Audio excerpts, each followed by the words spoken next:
Ci troviamo a sud della città di Firenze e distanti circa 1 chilometro in linea d'aria dalla cattedrale di Santa Maria del Fiore. L'edificio originario del 1300 ha subito un'importante ristrutturazione negli anni '80.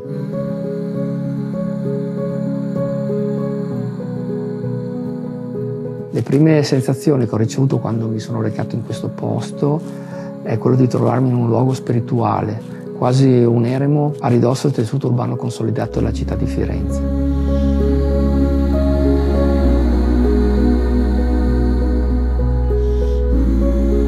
L'ingresso è stato definito da questo oggetto che è un mobile contenitore che diventa anche parapetto e corrimano. La scelta di verniciare i soffitti, di trattare il pavimento con una resina, è finalizzata a rendere più astratto lo spazio domestico e rafforzare il carattere di semplicità.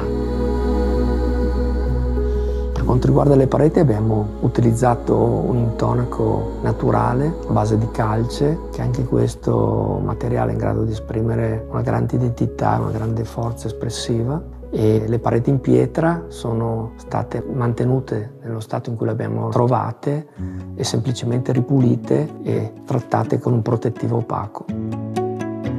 La cucina, che appartiene alla precedente abitazione, è stata recuperata integralmente e riutilizzata in questo spazio, cambiando semplicemente il piano di lavoro.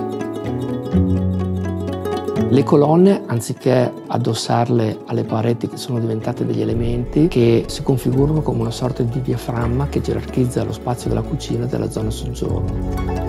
E sono state distanziate tra di loro per creare dei coni visivi che mettono in relazione l'interno della casa con l'esterno. Le grandi aperture esterne esistenti sono state mantenute, ma è stato introdotto un serramento metallico in ferro per consentire di avere una sezione più ridotta, per ripulire quindi il taglio e per rafforzare il rapporto visivo che la casa può avere col giardino esterno.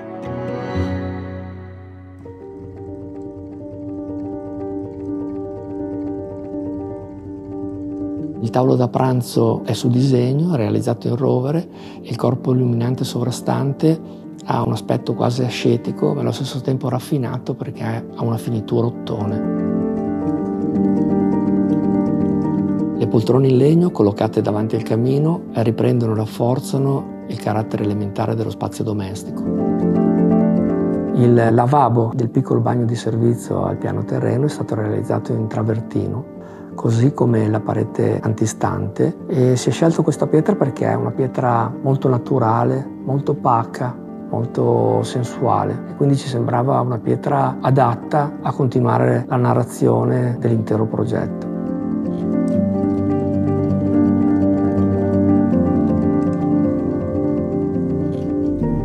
La camera da letto riprende i temi sviluppati al piano inferiore e ricerca una bellezza delle cose semplici, così pure anche come il bagno di pertinenza.